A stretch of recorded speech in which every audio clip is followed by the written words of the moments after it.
Бисмилля. Вассалату вассаламу аля расулилля. Аламдардын жаратуучусу, ырыскы берүүчүсү жана көзөмөлдөөчүсү Аллах Таалага чексиз мактоолор. Анын акыйкат пайгамбары Мухаммад Мустафа саллаллаху алейхи вассаламга Аллахтын салават саламдарын айткандан кийин баарыңыздар менен ислам дининин саламдашуусу менен саламдашамын. Ассаламу алейкум ва рахматуллахи ва баракатух. Аллах Таала Куранда ыйман келтирген мусулмандарга бизге кайрылып айтат: "Я айюхаллазина аману ла та'кулур риба ад'афан муда'афа ваттакуллаха ла'аллакум туфлихун." О ыйман келтиргендер, үстүнө эселеп кошуп сүткорлук менен акча таап жебегиле. Аллахтан корккула, балким ийгиликке жетерсиңер. Ал-Имран сүрөсү 130-аят.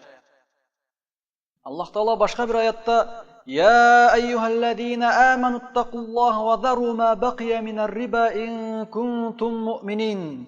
Фа ин лам таф'алу фa'зану бихарбин миналлахи ва расулих." Эй ыйман келтиргендер, эгерде чындап ыйман келтирген болсоңор, анда сүткорлуктан тапкан акчаңарды таштап, Аллахтын азабынан сактангыла.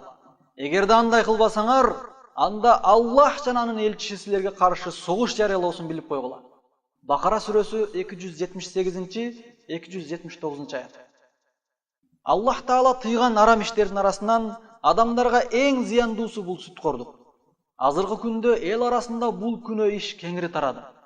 Мына ушундай адамдардын жашоо турмушуна зыян болгон нерселердин көбөйгөндүгү өтө чоң көйгөйлөрдүн бири. Ошондой эле сүткорлук менен иштеген адам акыретте Аллахтын азабына дуушар болот. Сүткорлук менен акча таап иштөөнүн канчалык оор күнөө экендигин жана адамдардын үй бүлөлүк турмушуна зыяндуу экендигин айтып эскертүү ар бир мусулмандын милдети. Канчалаган үй бүлөлөр ушул сүткорлуктун айынан башы карыздан чыкпай, күнүмдүк турмушу уруш талаш менен өтүүдө. Дагы канчалаган адамдар үстөгү менен алган карызын төлөй албай, үйлөрүн сатып көчөдө калып жатышат. Үй бүлөлөр ажырашып, балдар тирүү эле жетим калышууда. Эгерде адамдарды мындай арам сүткорлуктун баттагынан тыйып кала албасак, анда эртең ар бир биздин үй бүлөбүз сүткорлук менен жашап калышы толук ыктымал. Сүткорлуктун кесепети жана зыяны биздин балдарыбызга түздөн түз тиет. Жакшылап айланабызды карап көрөлүчү. Сүткорлуктун айынан адамдардын арасында сылык мамиле, бири-бирине жардам берүү, карыз берип туруу, өзүнө жакшы көргөн нерселерди өзгөлөргө жакшы көрүү, берешендик жана боорукердик сыяктуу жакшы сыпаттар жоголуп барат. Сүткорлуктун түрү көбөйүп, адамдар кайсынысы сүткорлук, кайсынысы сүткорлук эмес экендигин толук ажыратып биле албай калды. Акча тапсам эле болду деп түркүн түрлүү иштерге баш уруп, адал арамына карабай иштеп калышты. Банктардан алган кредиттерди төлөй албай, үй бүлөдө ата бала менен, аял эр менен урушуп, каяша айтышып жатат. Муктаж болгондорго жардам катары үстөксүз карыз бербей, карыз сураган адамдарга пайызга гана акча берип калды. Мына ошентип эл арасында акча үчүн жүткүнгөндөр башкалардын да адамгерчилик сапатын жоготту. Сүткорлук менен алектенүү азыркы күндө адамдардын айыкпас оорусу болуп калды десем да жаңылбасам керек. Элибиздин мындай кооптоп алган малынышына эмнелер түрткү болду? Албетте, атыңа шүкүр, сүткорлук башкы себеп болуп жатат. Сүткорлук адамды адамгерчиликтен айбандык сыпатка айлантат. Сүткорлуктун айынан карыздар моюнга илинип, канчалаган боордошторубуз чет өлкөлөрдө ден соолугун берип, кара жумуштарда иштеп жүрүшөт. Эми ушул жерде маселе. Сүткорлук дегендин мааниси эмне? Сүткорлуктун сөздүк мааниси өнүм акча, көбөйтүп алуу жана насыяда артыкча алуу дегенди түшүндүрөт. Ал эми сүткорлуктун толук аныктамасы бир түрдүү товарды же акчаны алмаштырып жатканда бирөөсүн экинчисинен ашчараак кылып эсептеп же өлчөп алуу. Мына ушул сүткорлук болот. Мисалы, бирөөгө карыз берип, ушул акчаны кайтарып жатканда үстүнө кошумча акча кошуп бересиң десе, сүткорлук эсептелет.